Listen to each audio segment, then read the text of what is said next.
Hello दोस्तों, कैसे हो आप सब। स्वागत है आपका आपके यूट्यूब चैनल एग्ज़ाम जॉब हम में। तो दोस्तों, आज मैं इस वीडियो में बात करने वाला हूं एआई एयरपोर्ट सर्विस लिमिटेड की तरफ से जो भर्ती आई है उसके बारे में कि कौन कौन सी इसमें वैकेंसीज आई हैं, क्या होगी इसमें एज लिमिट और क्या क्या इसमें क्वालिफ़िकेशन होने वाली है। सब कुछ आपको इस वीडियो में बताने वाला हूँ।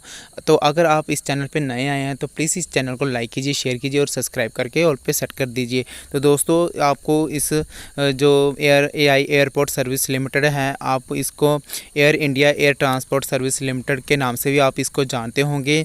तो जो इनका air India complex terminal 2 IGI airport जो न्यू दिल्ली इनका जो हेड ऑफिस है, रजिस्टर ऑफिस है इनका। तो सबसे पहले आपको मैं एक बात क्लियर कर देता हूँ कि ये कोई गवर्नमेंट जो भर्ती नहीं है, ये कॉन्ट्रैक्ट बेस भर्ती होने वाली है। कई जो सब्सक्राइबर बोलते होंगे कि ये फेक भर्ती है, जो कुछ भी नहीं, ये कोई फेक भर्ती नहीं है, बट ये कॉन्ट्रैक्ट बेस भर्ती आने वाली है। तो इसमें आगे आपको फर्दर बताने वाला हूँ कि मेल और फीमेल इन पोस्टों के लिए दोनों अप्लाई कर सकते हैं। ऑल ओवर इंडिया के कोई भी जो कैंडिडेट हैं इन सभी को जो फॉर्म को फिलअप कर सकते हैं।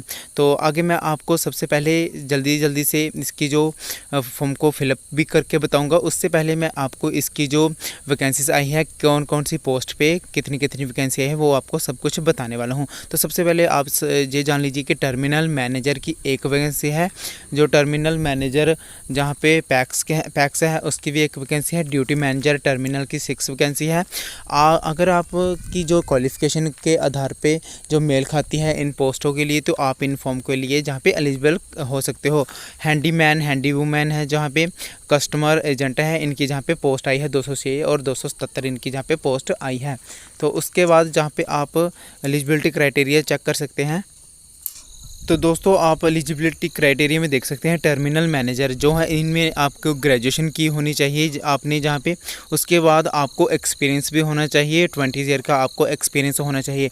तो आपको जहाँ पे बोल रहे होंगे कि 20 ईयर का एक्सपीरियंस, तो आप जहाँ पे एज लिमिट भी चेक कर सकते हैं कि इसकी एज लिमिट जो 55 ईयर से जो अबव नहीं होनी चाहिए। तो सैलरी भी आप जहाँ पे चेक कर सकते हैं कि 75,000 जो इसकी जो सैलरी होने वाली है इसमें। तो आप पोस्ट भी चेक कर सकते हैं, वैकेंसी चेक कर सकते हैं, तो आप एज लिमिट भी इसमें चेक कर सकते हैं। तो दोस्तों, अगर आपकी जो क्वालिफ़िकेशन भी मेल खाती है, आपकी जो एज लिमिट मेल खाती है, आप इन सभी पोस्टों को चेक करते रहिए और आप देख सकते हैं कि कौन सी पोस्ट आपके लिए सूटेबल है। उस जो पोस्ट को आप फिलअप कर सकते हैं। तो दोस्तों, एक एक अगर आपको मैं बताने लगा तो आज ये वीडियो बहुत सारी लंबी जाएगी। तो इसलिए आप अपनी जो पोस्ट है अपनी जो क्वालिफ़िकेशन के आधार पे जो चूज़ कर सकते हैं। तो सबसे पहले आपको जो सबसे नीचे जो 2 पोस्टें हैं उनको मैं जहाँ पे ज़्यादा प्रेफर करूँगा, क्योंकि बहुत सारे जो कैंडिडेट हैं इन 2-3 पोस्टों को जहाँ पे प्रेफर करने वाले होंगे। तो सबसे बाद में आपको जहाँ पे 7th जो नंबर पोस्ट है उसको बताने वाला हूँ कि जो कस्टमर एजेंट है, इसमें आपकी ग्रेजुएशन होनी चाहिए विद 1 ईयर का आपको एक्सपीरियंस होना चाहिए। फेयर्स रिजर्वेशन जो टिकटिंग जो कंप्यूटराइज जो passenger check in cargo handling and related function में आपको जहाँ पे एक्सपीरियंस होना चाहिए। तो आप सैलरी भी चेक कर सकते हैं 21,300 और एज लिमिट चेक कर सकते हैं। जनरल की 28 ईयर, ओबीसी की 31 और एसएसटी की 33 ईयर आपकी एज लिमिट होनी चाहिए। तो ये मैं इसलिए बता रहा हूँ कि बहुत सारे जहाँ पे सब्सक्राइबर मेरे जो इन जो पोस्टों को जहाँ पे प्रेफर करते होंगे। उसके बाद जहाँ पे 8th नंबर पोस्ट पर आप चेक कर सकते हैं, मेल और फीमेल दोनों फॉर्म को फिलअप कर सकते हैं। पोस्ट का नेम है हैंडीमैन और हैंडी वूमैन इसका नेम है। क्वालिफिकेशन देख सकते हैं 10th पास इसकी की जो क्वालिफ़िकेशन होनी चाहिए सिर्फ 10th पास जहाँ पे रखी गई है। उसके बाद आप जहाँ पे देख सकते हैं नॉलेज होनी चाहिए आपको हिंदी लैंग्वेज की और स्पीक भी करते होने चाहिए आप हिंदी लैंग्वेज में। उसके बाद सैलरी देख सकते हैं 17,520 रुपये आपकी पर मंथ सैलरी होने वाली है। उसके बाद एज लिमिट भी आप चेक कर सकते हैं। उसके बाद फॉर्म को भी फिलअप करने वाला हूँ इसी वीडियो में। तो आपको सिलेक्शन प्रोसेस बता दूँ उससे पहले कि आपका जो स्क्रीनिंग पर्सनल इंटरव्यू होने वाला है, कोई इसमें जहाँ पे एग्ज़ाम नहीं होने वाला, सिर्फ आपके इंटरव्यू के आधार पे ही आपका जो एग्ज़ाम जो आपका सिलेक्शन होने वाला है। उसके बाद कैटेगरी जो देख सकते हैं आपके इसके बाद आप सिलेक्शन प्रोसेस भी देख सकते हैं। हैंडीमैन का सिलेक्शन प्रोसेस जो है स्क्रीनिंग होगी, यानी कि आपके इंटरव्यू होगा। उसके बाद आपका फिजिकल एंड्योरेंस टेस्ट भी जहाँ पे होने वाला है।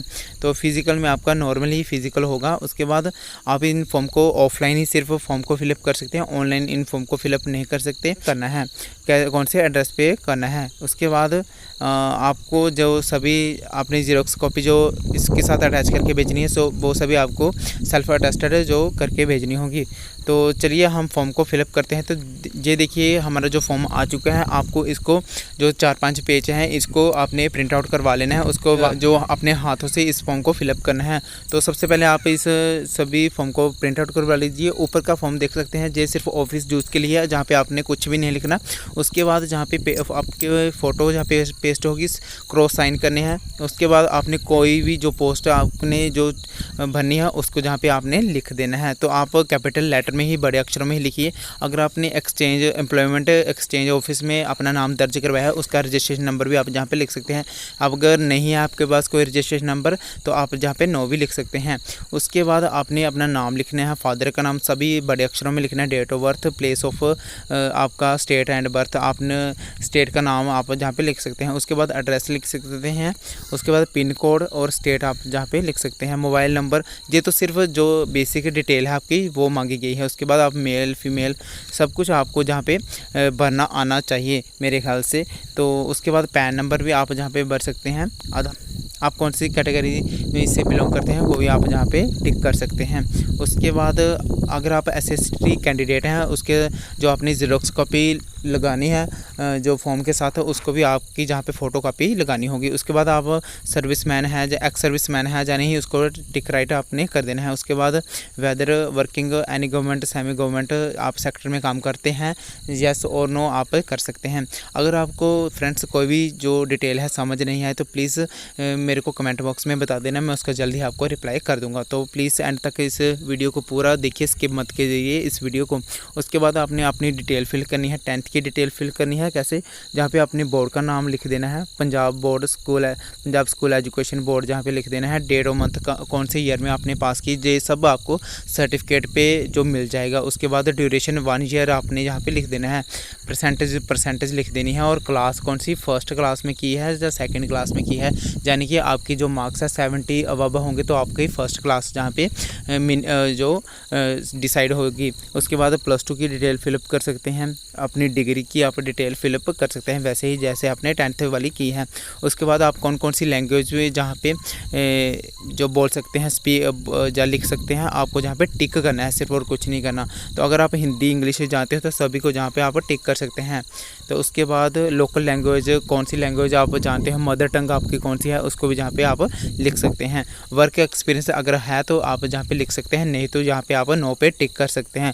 उसके बाद ड्राइविंग लाइसेंस, जिन्होंने जो ड्राइविंग वाले कैटेगरी में फॉर्म को फिलअप करना है उसको जहाँ पे ड्राइविंग लाइसेंस है जो वो भी लिखना होगा, अदर वाले इसको छोड़ सकते हैं। उसके बाद अगर आप AI एयरपोर्ट सर्विस में पहले भी काम कर चुके हैं या कर रहे हैं, उसको भी जहाँ पे आप लिख सकते हैं। तो उसके बाद आपका डिमांड ड्राफ्ट है वो भी आप जहाँ पे लगा सकते हैं। अगर आपको पता होगा कि SST कैंडिडेट के लिए कोई फ़ीस नहीं है और JR OBC कैंडिडेट के लिए जहाँ पे 500 रुपये फ़ीस रखी गई है। फ़ीस आपको कैसे जमा करवानी है, आपको बैंक में जाके इसका जो डिमांड ड्राफ्ट बनाना होगा, तो आप डिमांड ड्राफ्ट करके अपनी फ़ीस को जहाँ पे पे कर सकते हैं। उसके बाद आप इन में अपना जो प्लेस लिखिए, डेट लिखिए जब आपने फॉर्म को फिलअप करना होगा। उसके बाद आपने जहाँ पे साइन कर देने हैं। तो उसके बाद आपने कौन कौन सी डॉक्यूमेंट की जो फ़ोटोकॉपी ज़ेरॉक्स करके लगवानी है। सबसे पहले आपको 10th की फ़ोटोकॉपी लगानी है, जहाँ पे आपने स्कूल लीविंग जो करैक्टर सर्टिफिकेट होता है उसकी जो फ़ोटोकॉपी लगानी है आपने जहाँ पे, और जो आपने PDF जो अपने फॉर्म फिलअप कर रहा है वो भी आपने जहाँ पे लगाना है। उसके बाद 12th की जहाँ पे आपने ज़ेरॉक्स कॉपी लगानी है। उसके बाद आपने जहाँ पे डिग्री, जहाँ कोई भी आपने ग्रेजुएशन लेवल पे फॉर्म को फिलअप कर रहे हैं, caste certificate, experience certificate, PAN card, Aadhaar card, जो आपने जहाँ पे ज़ेरॉक्स कॉपी लगानी है, इन सभी ज़ेरॉक्स कॉपी पे आपके नीचे साइन होने चाहिए। तो उसके बाद जो भी आपका डॉक्यूमेंट हो उसको जहाँ पे आपने ज़ेरॉक्स कॉपी कर देना है। तो दोस्तों यही था इस वीडियो में। आप देख सकते हैं कि ये पूरा फॉर्म आपको मैंने बताया कि कैसे फॉर्म को फिलअप करना है, तो और कैसे इसको जहाँ पे अपलोड जो करना है, तो आप देख सकते हैं। तो दोस्तों अब मैं आपको बताने वाला हूँ कि फॉर्म को कैसे आपको सबमिट करना है। तो दोस्तों आपको कैसे इस फॉर्म को सबमिट करना है और कौन सा एड्रेस लिखना है, ये सब आपको बताने वाला हूँ। तो दोस्तों अब मान लीजिए कि ये आपका इनवेलप है, तो इनवेलप है तो आपको जहाँ पे जो एड्रेस जहाँ पे लिखा है उसको जहाँ पे लिख देना है, यानी कि जो एड्रेस जहाँ पे जो लेफ़्ट साइड है उसको जहीं पे रहने देना है। जी आपको अपने हाथों से ही लिखना होगा। तो जहाँ पे 2 है तो 2 ही रहने देना है। उसके बाद आप जहाँ पे जो अपना एड्रेस है जहाँ पे फ्रॉम लिख सकते हैं, फ्रॉम आपने अपना एड्रेस लिखना है, नेम, विलेज का नेम, मोबाइल नंबर, अपना जो तहसील है, डिस्ट्रिक्ट है, सब कुछ आपने लिखना है। साथ में अपना मोबाइल नंबर भी लिखना है ज़रूर आपने। उसके बाद जिस सभी एड्रेस आपने लिख दिया, ये तो बेसिक डिटेल है, आप अपना एड्रेस भी लिख सकते हैं, लिखना आना चाहिए आपको। उसके बाद जो आपने पोस्ट अप्लाइड किया है ये सबसे ऊपर लिखना है। इनको इस चीज़ को सबसे ऊपर लिख देना है, पोजीशन और अप्लाइड फॉर, जो सब जहाँ पे लिख देना है कौन सी पोजीशन पे कर रहे हो, डीमैन, हैंडी वूमैन, ये सब कुछ आपको जहाँ पे लिख देना है।